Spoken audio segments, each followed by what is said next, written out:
नमस्कार, स्वागत है आपका कबीर न्यूज पे। मैं हूं जितेंद्र कमल। कानपुर नगर निगम में कल जन सैलाब आया। लगभग 5,000 कर्मचारियों ने यहां प्रदर्शन किया अपने हक और हकूक की लड़ाई के लिए। कुछ आशंकाएं उनके मन में है।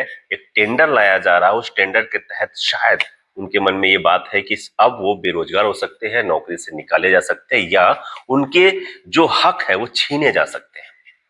सभी जितने भी संगठन है यहाँ पर, वो सभी ने मिलकर एक प्रदर्शन किया, शक्ति प्रदर्शन किया और चेतावनी दी है कि अगर ये चीजें वापस नहीं हुई, हमारी मांगे नहीं मानी गई, तो आगे कुछ और भी बड़े प्रदर्शन हो सकते हैं। उसी को लेके हम आए हुए हैं आज नगर निगम में। हमारे साथ इस पे बात करने के लिए कि क्या समस्याएं हैं, कौन सा टेंडर है, क्या कुछ ऐसे हित अहित आपके होने वाले हैं जिससे उस टेंडर से हित और अहित क्या ऐसे होने वाले हैं जिससे आपकी नौकरी पे प्रभाव पड़ने वाला। हम कानपुर नगर निगम के कर्मचारी संघ के कार्यालय में हमारे साथ बात करने के लिए मुन्ना हजारिया जी अध्यक्ष जी हैं और रमाकांत मिश्रा जी महामंत्री जी हैं। सर, स्वागत है आपका कबीर न्यूज पे। धन्यवाद साहब। कल ये जो जन सैलाब आया, लगभग 5,000 कर्मचारी आपके यहाँ पर आप लोग प्रदर्शन किए, तो क्या कुछ ऐसी मांगे थी, क्या वजह क्या रही इतने बड़े प्रदर्शन करने की? हमारी 5 सूत्री मांगों को लेकर हमारा ये 19 तारीख को आंदोलन हुआ। हमने लगभग 15 दिन पहले माननीय नगर आयुक्त को इस संबंध में नोटिस दिया था, ज्ञापन भेजा था कि हमारी जो कंपनी आ रही है उसको कर्मचारी हमारे टेंडर पड़ गए हैं, तो हमारा कर्मचारी कंपनी के अधीन रहेगा कि नगर निगम के अधीन, इस बारे में हम लोगों ने बातचीत की। कल हमारे सारे नगर निगम संगठन के सारे यूनियन के साथियों द्वारा जो एक हमारा संयुक्त संघर्ष समिति बना है, सब एक मंच पे आ गए। उनको शायद नगर को ये लगा अधिकारियों को कि ये भी अलग अलग टुकड़ों में बटे हैं, हम इसको पास कराने जाएंगे। मगर कम देखिए, हमारा जो नगर निगम कर्मचारी यूनियन है तो सब कर्मचारी समस्याओं के लिए है। जब सारी यूनियन की समस्या कर्मचारी के लिए, तो सारे लोग एक हो गए कि हम कर्मचारी को बीच जाते हैं, कर्मचारी समस्याओं के लिए जाते हैं।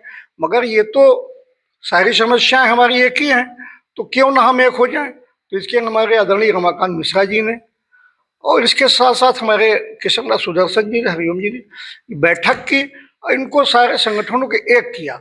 एक होने के बाद जो हमारा जन सैलाब कर दिखा है, ये तो अभी केवल झांकी थी और ये इसको 27 जनवरी को इससे बृहद अभी हमारे जो कर्मचारी ही आए हैं, 27 को हमारे कर्मचारी के साथ साथ उनका परिवार भी आएगा। ये प्रांगण इतना भर जाएगा कि हो सकता है कि नागेश्वर ये द्वार जो बना है यहाँ से लेके या गोविंद सिंह द्वार ये भी भर जाए। इधर पीछे जो श्यामा प्रसाद मुखर्जी है, इतना हम भरवा देंगे इसको कि मजबूर होना पड़ेगा। हमारे ये कि ये हमारे परिवार के लिए, हमारा परिवार सफाई कर्मचारी कोई भी कैडर का कर्मचारी है, उसके भविष्य के लिए आज प्राइवेट कंपनी आ जाएगी तो उनका अधिकार उन्हीं के ऊपर हो जाएगा। हमने माननीय महामंत्री जी ने पूछा नगाई जी से कि आप हमारा उन कर्मचारियों के प्रति क्या होगा, हमारा अधिकार यूनियन का उस पर रहेगा या नहीं रहेगा। तो बोले अभी इस बारे में हम 1 हफ्ता का समय दीजिए, 1 सप्ताह बाद हम आपको बता देंगे। तो आज हमको 4 बजे बैठक भी हमारी रखी है मंत्री जी ने, तो हो सकता है हम इसके लिए नोटिस सारे संयुक्त संघर्ष समिति की ओर से एक नोटिस भी जाएगा कि उसके पहले हमारी वार्ता करने, अन्यथा हम गुहार तो लगाएंगे डीएम, कमिश्नर, हो सकता है माननीय नगर विकास मंत्री तक जाए या माननीय योगी आदित्यनाथ मुखिया जो प्रदेश है उन तक हम जाने के लिए तैयार, क्योंकि हमारे कर्मचारी के परिवार का एक भविष्य का सवाल है। अगर ये अभी देखिए माननीय मुख्यमंत्री जी इन कर्मचारियों को वेतन बढ़ाने जा रहे हैं, अप्रैल से लागू कर देंगे।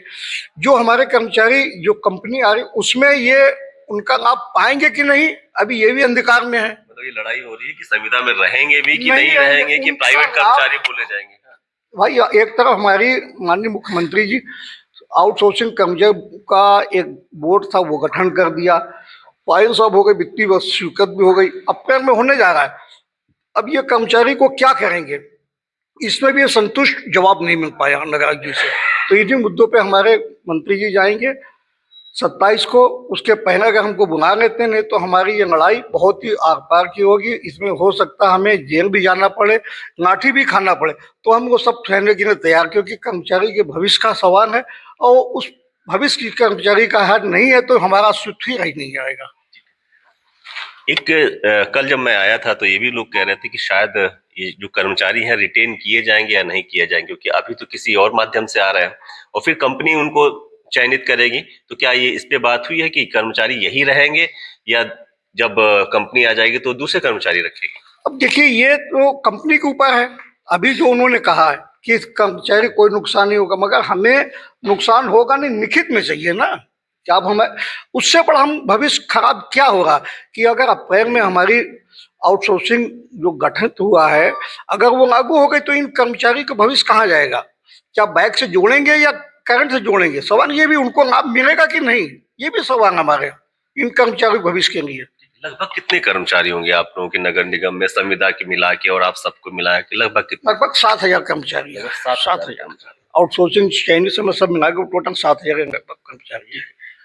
प्राइवेटाइजेशन तो ऐसे भी था, अगर संविदा था तो तब भी हम कह रहे हैं कि अब लेकिन पूरी तरह से प्राइवेटाइजेशन की तरफ डाला जा रहा है। आउटसोर्सिंग था पहले, अब तो पूरी तरीके से प्राइवेटाइजेशन की तरफ जा रहे हैं क्या? ये हमें लग रहा है कि टोटल ये प्राइवेटाइजेशन करना, आउटसोर्सिंग सब करने जा रहे हैं। मैं तो एक बात ये कहता हूँ कि इससे पहले जेटीएन कर रही थी, जेटीएन मानव बल आपूर्ति कर रही थी। आप डोर टू डोर करें, हमें कोई दिक्कत नहीं है। आप मानव बल कर लीजिए, हमें कोई दिक्कत नहीं है। इस संगठन का उस कर्मचारी कोई घटना घट जाती तो अगर हमारा संगठन उस कर्मचारी के यहाँ जाएगा तो क्या हमारा उस पर कर्मचारी पे या उस कंपनी पे अधिपत होगा या नहीं? कोई घटना भी मैं आपको बताऊं, लेटेस्ट एक जाजमऊ में घटना घट गई थी। वो जो भी जेटीएन का कर्मचारी था तो उसकी मृत्यु भी हो गई। हम लोग गए, हमारे मंत्री जी गए, माननीय रमाकांत, उसमें कई संगठन, हरिओम जी, मैं भी गया। उस परिजन को हमने 14 लाख रुपए दिलाए। तो क्या ये कंपनी ऐसी घटना पे दे सकती है या नहीं दे सकती? सवाल ये भी है हमारा, बहुत बड़ा। क्योंकि 8,000 रुपए में क्या करेगा वो? बच्चों को नहीं पढ़ा सकता, अच्छा खाना, अच्छा। और सबसे एक हमारा एक जो मौन मुद्दा भी है, सुबह की 5 बजे अटेंडेंस। इस सर्दी का समय है, जो बच्चे सुबह उठते हैं, स्कूल जाते हैं, तैयार होने, उसकी माँ तैयार करती होगी, वो बच्चों को तैयार नहीं कर पाती, तो पहले अपने ड्यूटी देखती है सुबह। ये मुद्दा भी बहुत गंभीर है कि बच्चों को नाश्ता न कराना, स्कूल में भेजना। इसके बाद सर्दी हो, रास्ते में कोई घटना घटी, आई कई ऐसी घटनाएं घटी कि उन कर्मचारियों सब प्रति बड़ा वो हुआ। कुत्तों ने काटा, कहीं गाय ने सुबह सुबह वो करा दिया, टकरा भी गई। ये सब मांगों को लेकर ये भी मांग इसमें हमने रखी है। निश्चित हम माननीय नगरायुक्त महोदय से कहें, ये चाहते हैं कि 27 के पहले हमारे संगठन संघर्ष समिति से वार्ता करने और हमारे कर्मचारियों का नुकसान ना। हम देखिए, हमारा उद्देश्य ये नहीं है, जैसे माननीय नगरायुक्त जी चाह रहे हैं कि साफ सुथरा शहर है, हम भी चाहते हैं, हम भी कानपुर के देश के नागरिक हैं, हम भी साफ सुथरा चाहते हैं।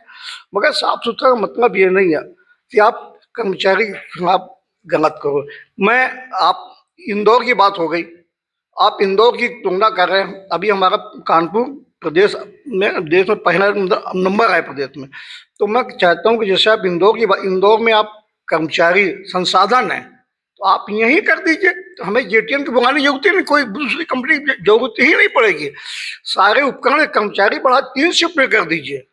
सारे उपकरण एक नंबर का, हम कह रहे हैं देश में नंबर 1 में कानपुर को बनवाने के हम भी चाहते हैं। हम भी नागरिक हैं, हम साफ सुथरा आसपास हमारा शहर साफ हो, हम अच्छे नागरिक कहलाए जाएं, हम शहर के सम्राट लोगों में हैं। हम भी चाहते हैं कि साफ सुथरा होना, हम आपका सम्मान बढ़ाना चाहते हैं।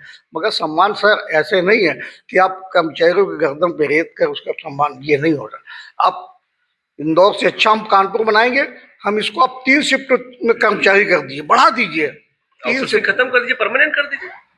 अब ये तो आउटसोर्सिंग में कर सकते हैं, सरकारें हैं चाहे तो कर सकती हैं। मैं तो मांग करता हूं कि जैसे आउटसोर्सिंग करें, आप स्थायी कर्मचारी की मांग करता हूं कि स्थायी कर्मचारी भर्ती कीजिए, यही कर्मचारी काम करेगा।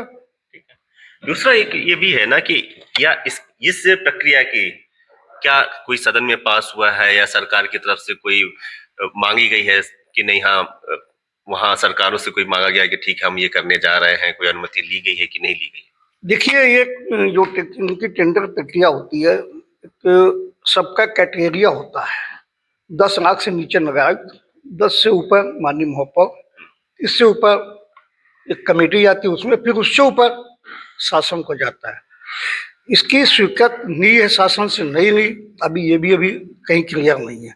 इस पे भी हम बात 27 के पहले जैसे वार्ता होगी तो इस पे भी हम बात करेंगे आप। यहाँ नगर निगम में सदन में कुछ पास हुआ कि इस तरह नहीं, नगर निगम और कार्यकारिणी में कहीं नहीं पास हुआ है, कहीं डायरेक्ट आप लोगों को डाला जा रहा है, डायरेक्ट डालना है। मनसा क्या है? क्योंकि अभी तो सब काम बिल्कुल स्मूथली चल रहा था, सब कुछ चल रहा था, तो क्या मनसा आ गई कि भाई अब दूसरी कंपनी आए, फिर इसके बाद दूसरे कर्मचारी आए, रखा जाए इस तरह से, इस प्रक्रिया के तहत अब शहर को सुंदर बनाने के सपने देखे जाए?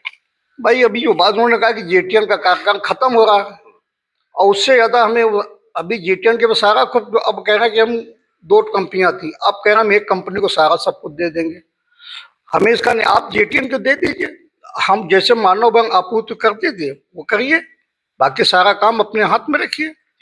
हम वो भी हम कह रहे हैं आप कर्मचारी की संख्या बढ़ा दीजिए, शहर अपने आप साफ हो जाएगा। आप 3 शिफ्ट में कर दीजिए, सुबह दोपहर रात के पानी, कहीं नहीं से गंदगी एक दिखेगी ही नहीं, मगर आप कर्मचारी की संख्याएं बढ़ाइए, ये करिए।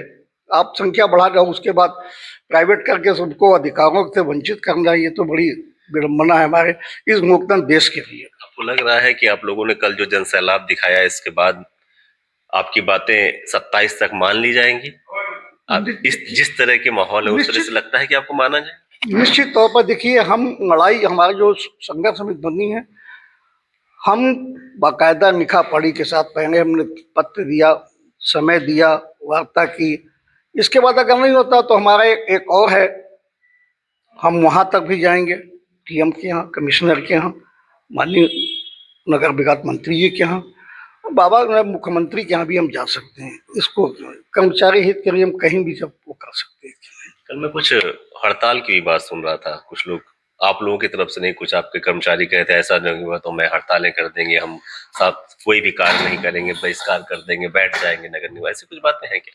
नहीं, कर्मचारी तो देखिए पीड़ित है, आप ये समझ, कर्मचारी वाकई पीड़ित है। इस कर्मचारी की इस समय इतनी उपेक्षाएं हैं, इतना लोगों को प्रताड़ित है कि सुबह वाला 5 बजे का अटेंडेंस ठंड में, तो पीड़ित तो ही वो पीड़ित, वो जो कह रहे थे कर्मचारी, तो उनके पीड़ा बोल रही थी कि हड़ताल कर दिए। मगर हमारा जो एक नियम होता है, एक समित संघर्ष का जो है, हम लोग सूझबूझ से काम करते हैं। हम ये नहीं चाहते अब कि नगराई जी से हम हड़ताल करके ही काम नहीं हो सकता। नगराई जी ने आज कल का हमारा सैलाब देखा है, तो हो सकता है निश्चित कल या परसों हमको बुला के और वार्ता कर उसका कोई ना कोई निशान। देखिए नगराई जी बहुत अच्छे हैं, मैं जानता हूँ, मगर उससे कुछ लोगों के द्वारा वो भटके हुए हैं, तो मैं उनको चाहता हूँ कि निश्चित इस चीज में बात कर लें हम लोगों से, और हम आपस में सारे संगठन बात करके इसका निष्कर्ष निकाल लेंगे।